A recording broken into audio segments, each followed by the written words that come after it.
020 722 42000.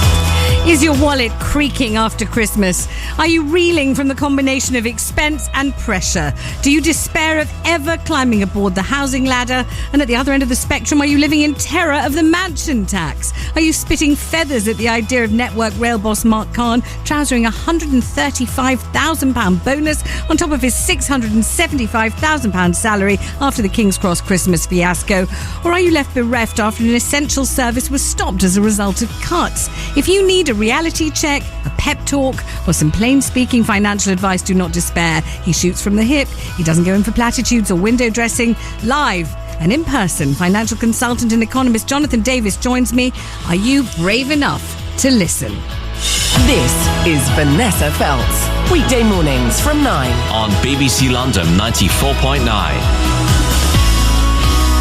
Good morning, festive, lovely listeners. I do hope you're well this morning and that you had a fantastic Christmas and your Boxing Day was sublime and the weekend was terrific and you're managing to keep your head above water financially and you're not at the throats of your nearest and formerly dearest and everything's okay. Take refuge in BBC London 94.9 this morning. Just go back to normal. Listen to us as you normally do. Give us a call on 0207 224 2000. Thanks to Paul and Harriet for a great breakfast show this morning. I'm Vanessa Feltz. As you know, you can find me here on BBC London every weekday morning between 9 and 12. And this morning, we thought we'd kick off. Well, we wondered a bit about this. We thought, is this a nice way of easing you into the new year? Because should we do it gently with kindness and sweetness? And then we thought, nah, let's talk tough. Let's go in with the big guns straight away. And that's why Jonathan Davis is here. Good morning, sir. Good morning, Vanessa. How are you? I've got a bit of a cold, as I know lots of people do, but basically very well. How are you? I'm fine, thank you. I'm just not sure that I'm brave enough to take everything you're about to tell us on the chin this morning. I'm going to have to put my shoulders back, take a deep breath and prepare for all that you might unleash, I feel. Well, I've always taken the view that people should hear what's really going on rather than what the politicians and media want people to know. All right, so what we're really taking this morning is calls on finance and the economy, is that right? So your personal finances, the kind of situation of your own bank balance, overdraft, pension, and all the situations around you, your mortgage, if you're paying rent. What's the story with all of that? Are you left in debt after Christmas? I know that within seconds of people opening their Christmas presents, every headline, every news bulletin was about debt. So if that's you, do not feel in the least ashamed. That's exactly what's happening to everybody. The number 0207 224 2000. I should tell you that in real life, if you want to consult Jonathan Davis, it will cost you a few quid, right, Jonathan? So this I'm not a charity. Exactly, he's not a charity. So that is why this is an incredible service that we are bringing you free and gratis. Consider this to be our Christmas present to you. If you want some financial advice in any matter, whether it's shares, whether it's personal investment, whether it's your own personal debt, whether it's loans, whether it's pensions, whatever it is you're concerned about, then give us a call, 0207 224 2000. If you've got tons of money and you're making some fabulous investments in something or other, some commodity, gosh, give us a call about that. If you just can't get over the number of properties that you've acquired and you're such a successful buy-to-let landlord, ring in and crow about that. It doesn't have to be dire doom and wretchedness every step of the way. But we're here with Jonathan Davis. The number's 0207 224 2000 and we're looking forward to your calls on this. So let's kick off, Jonathan, in true Scroogian fashion, really, with debt, because I mean, first comes the Christmas, first comes the that ridiculous Black Friday when everyone got crazy. Then there was the absurd, whatever it was, shopping on the internet Tuesday, whatever that was called. Then there's the tremendous rush to rip off the wrapping paper and say, oh God, not another lot of bath salts, damn it. And then there's the news stories about debt. So tell us about that. Well, there's two sides to the story, I would suggest. One, the big debt that people should really get to grips with is the debt that our illustrious government has taken on to pretend that everything's okay. It is a remarkable economic statistic that a so-called capitalist chancellor, George Osborne, has actually borrowed more than socialist Gordon Brown. £100 billion a year, which means that our government now owes £1,400 billion. And basically, who are they borrowing it from? Ultimately, they're borrowing it from our kids. They're borrowing it from their kids because they're the people who are going to have to pay it back. So, right, well, let me stop you there for a second and say, and I think I may have said this to you before, there's a difference between the debt and the deficit. We probably ought to know the difference by now. We probably ought to have been told it so many times we could write an A-level essay on it. Only I'm probably going to have to get you to describe the difference between the two because we probably don't really know. We should have been paying attention. But aren't they both? I know you're going to go mad now. I can't believe he's live, you see. I have to look into his eyes when I say this stuff. It's easier when he's not here. Aren't they both fairly notional? By which I mean, no one's ever going to call them in, are they? Isn't it true that Argentina has failed to stump up 3 times and still Argentina continues as a country and continues to trade and continues to exist? In other words, they're never going to call in their marker. So, it's a notional thing. Over the decades and centuries, it's absolutely true that countries have what we say reneged or defaulted on their debt. They've just simply said, you know what, we owe you all this money, we're not going to pay it. And what happens in the relatively short term is those countries become economic pariahs. No one will lend them a penny, obviously. After 10, 20, 30 years, they come back into the economic fold and people start lending to them, assuming that they've sorted out their obviously major economic problems, or else they could have paid the debt back in the first place. Yeah. The problem is that when you default and you become that economic pariah, and you were relying on, in our case, £100 billion a year of borrowing, in other words, the deficit, every year to keep those plates spinning, when you've no longer got access to that, those plates are coming off those rods and crashing all around. But I'm going to bring you back. And the real people are detrimentally affected, not the political and financial elite, but the real people. All right, let me bring you back to my father's underwear business, because that's where everything starts and finishes, as far as I'm concerned. That's the basis for my financial advice or acumen, such as I have it. May I say we're now getting to the bottom of things? Let's get to the bottom of things, because this is where we should be. There would be occasions when a company would not pay my dad, right? My dad would supply them with pyjamas, night dresses, winceyette, usually, sometimes brushed nylon, house coats, half pets, which people used to wear in those days, various items of nightwear and lingerie, and they would not pay. And there would be occasions when my father had to kind of overlook the bad debt in order to carry on trading with them, because they were a big customer, and he needed to keep the relationship afloat, and he needed to keep the trade afloat, so that you would overlook sometimes a debt or taking a very, very long time to pay, in order to look to the future of continued trading. Now, you may say that's absurd. How can you possibly trade with someone that doesn't pay? But the answer is because you're looking at a long-term view, and you're looking at the past of the relationship, and that is business. So what I'm saying, what I'm leading to by way of a winceyette night dress, because that's the only way I can do it, is nobody's going to want us to stop being viable, are they? They're not going to want Britain to be a financial pariah. Nobody's ever going to want that. They need our business. They need us to be buoyant. They need us to be a trading and a solvent country. So the dark, doom-laden days that you predict are never going to come. Isn't that true? It's amazing. They need us to be a solvent economy. Is that what you just said? Well, they need us to look as if we are, bankrupt. but they need us to be available to trade with them, don't they? Yeah, well, of course they do. We're the 5th largest economy on the planet. Well, there you are. So the dark day of reckoning is never going to come, is it? Yeah, but as I say, what I did say was, over the long term, who's going to have to pay this money back? Our kids are going to have to pay it back. Our grandchildren, God help them, are going to have to pay this back. So how's that going to happen? Well, it seems to us that the maths don't lie. You can basically say goodbye to the welfare state. You can say goodbye to housing benefit. You can say goodbye to pensioner support. You can even say goodbye to how the NHS is currently funded, because ultimately already 7 or 8% of government spending is going purely on interest on the debt. And even if interest rates never rise again, or rise sustainably, because we're borrowing so much every year, that 7% of government spending is going to go to 8%, then 10%, then 15% after 20 or 30 years. That means that other things are going to have to be cut, or we borrow even more, and I'll tell you, the way these things will work, that will take us into an inflationary crisis. And as I say, the cost of living for the real people in the country will soar. The businesses will go bust left, right and centre. But as ever, the political and financial elite will be okay, but not the real people. Stop. I will not Hang on, accept whoa. anyone saying that we can borrow ad infinitum. It's simply not mathematically possible. Right, well, I was hoping to take refuge in the travel, and that is what I'm now going to do. We're allowed to play music because it's the festive season. There'll be some music to alleviate the unmitigated gloom and misery. If you agree with Jonathan Davis, you may want to give us a call, 0207 224 2000. If you think, well, all right, that's one thing, that's going to be in the future, but what about me right now, straight after Christmas? You can ring in and ask that too, 0207 224 2000, and we will be back straight after the travel news.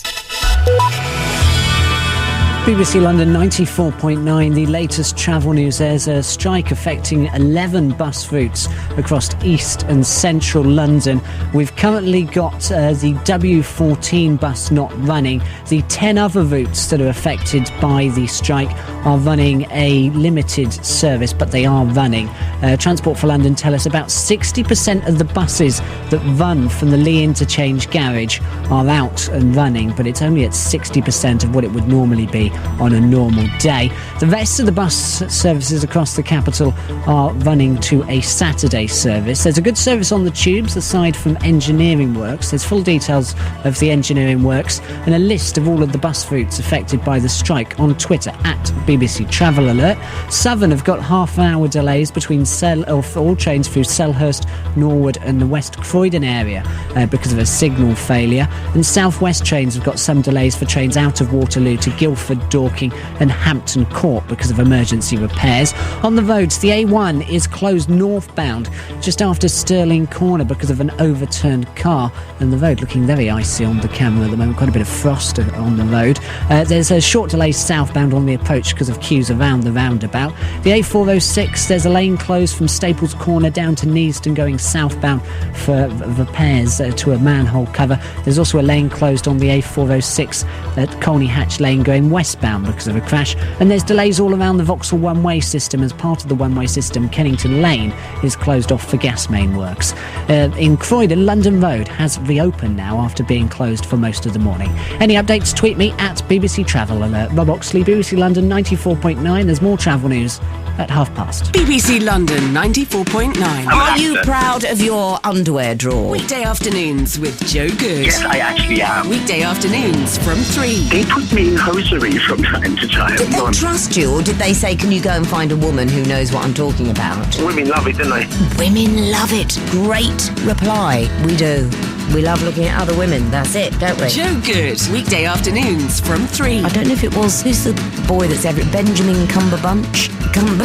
Yeah, Benedict Cumberbatch. Because his mother was Wanda Wantham. No, Wanda Bentham. Benjamin Bentham. That's BBC London 94.9. And Jonathan Davis is here, economist and financial advisor. You know what he always says, the deficit, the debt, the deficit. Oh no, oh God, the day of reckoning is nigh. And it's not just us who are going to have to pay, it's our children and our grandchildren. Okay, all right. So let's can you have a bit of water, please, somebody on the team? Thank you very much. He's got a cold. So here's the thing. We hope that's at least in the future. Yeah, what sure. about let's come to Christmas present, Yep. as Ebenezer Scrooge or Charles Dickens indeed would say. Christmas present, you've seen the pressure to spend. I mean, I've never known anything like it in terms of this Black Friday thing followed by Internet Tuesday or whatever it was called. I mean, I refuse almost to learn the terms because I think they're barbaric. They come from across the Atlantic, and I don't see why we should be subject to that level of pressure. It seems to me completely ridiculous. Also, you hear of people's Christmas plans and what they're going to buy and what they're going to do, and everything since I was a kid, I was born in 1962, I don't know when you were born, has been, it seems to me, massively scaled up, so enormously overscaled in terms of what people are expecting now, how they think they want the place to look. Well, of course, over the last 50 years, it's been remarkable how money has just been so easily available. Credit has become so easily available. And you know, when you and I were kids, I was born in 1963. When you and I were kids, it was difficult to get mortgages. It was a credit card was unusual. Yes. And debt was still frowned upon because, of course, maybe not so much our parents, but certainly our grandparents remembered the 1930s. Yeah. So debt was frowned upon, and interest rates were massively higher than they are today. So in fact, I remember when I entered into the financial services world in the mid-1980s, I was still hearing people talking about mortgages being a weight around their necks. Oh, yes. God, I remember that. Not anymore, of course. It's not viewed that way any longer. Why not? Because everyone assumes that a mortgage is good debt and you cannot fail with a mortgage. Well, I wish them well with that, because I'm not convinced of that. Why not? Why are you not convinced of that? Well, we've had 30 years of falling interest rates to effectively zero now. We have had 30 years of rising credit, easy lending. I would say, as I've said many times, we're at the tail end of a 30-year rising market.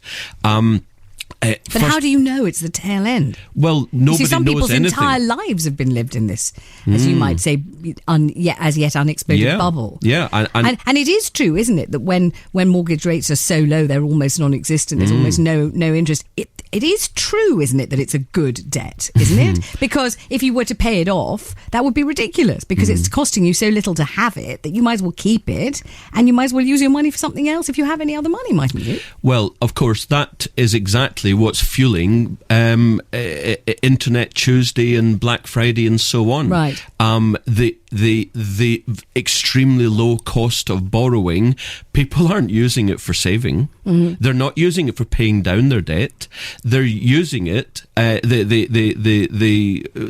low cost of servicing debt. They're using it to spend. They're using it to consume. It's not just about buying new TVs and new electronics, this and that and the other, and presents for Christmas and Hanukkah and whatever. It's also to live. It's to pay their grocery bills. It's to pay their heating bills. In other cases, it's to pay their rent bills. So, it's all very well for those lenders and borrowers who ultimately need extremely low interest rates. But I tell you, Vanessa, more than half of the population, and I don't know if anyone's actually done a calculation on this, but I would say that it's probably close on 3/4 of the population either would actually not care if interest rates rose and house prices fell, but actually many would actually want it to happen, because if you're a retiree and you're trying to get by on your pension and your savings, well, of course you're getting nothing for savings, and there's lots of retirees in that position. And then the younger folk, I'm talking about basically anyone under the age of 35 who would love to buy a property but can't do, and are paying rent. Well, of course, if interest rates were normalised and not set by these ivory tower merchants in the Bank of England, and interest rates were allowed to rise, then house prices would fall, the cost of living would fall. I tell you, everyone would benefit, except, of course, lenders and basically politicians. Wow. Okay, let's go to Jason in Croydon. Hi, Jason. Morning to you, sir. Hi, Vanessa. Hi, Jonathan. Hi. You've got a good question. Let's have it. I appreciate your honesty, Jonathan. That's why I wanted to talk to you. I'm a 39-year-old, full-time work. I've got no pension. I've nearly paid off my property. Well done. Wow. Amazing. I'm scared to death of pensions, and I've seen people not making anything on pensions. Aren't what they used to be, and I'm considering whether pension or buy-to-let. What do you think I should do? Well, I can only talk generally. And first of all, as Vanessa says, congratulations on practically paying down all your debt. Amazing. That is an extremely important thing to do. Okay, now I'm going to ask something nosy. What do you actually do, Jason? What's your job? I'm in management. I'm just believe me, I've just been very careful. And that's why I found it really hard to make a decision, because it feels like a friend of mine's got a pension. It's been a waste of the last 10 years, really. Yeah. And, it's just that's not going to give me a retirement. And the sort of pension pot that I'd be looking for would be huge that I'm probably not going to achieve, because, like I say, I'm not on a huge sum of money. I'm doing okay, but I'm certainly not earning hundreds of thousands of pounds. I only live in a normal 3-bedroom house, but I've just been careful and used this time of low interest to overpay the mortgage. Amazing. Because, I just don't like the mortgage. Debt-free is nice. I've not got any credit cards or anything like that. So I'm an average sort of guy, believe it or not. I've got a wife and 2 children, but I've just been careful. I've been too careful because I've made no plans. Well, I don't know what to do for my future. Vanessa says it's not worth paying down debt. I think it's very much worth paying down debt, because one thing is you have far fewer worries now for your future than many folk who are still up to their eyeballs in debt. So you're considering what to do going forward with the surplus income over expenditure that you now have. Because, well, that's right. And you're saying, well, you're concerned about pensions because your friends, they've told you that they've made no money in pensions in the last 10 years. Well, that's, of course, because of how the money was invested. Remember, a pension is merely a vehicle. It's a piece of paper. It's what's inside the pension that determines how much you're going to get out in retirement.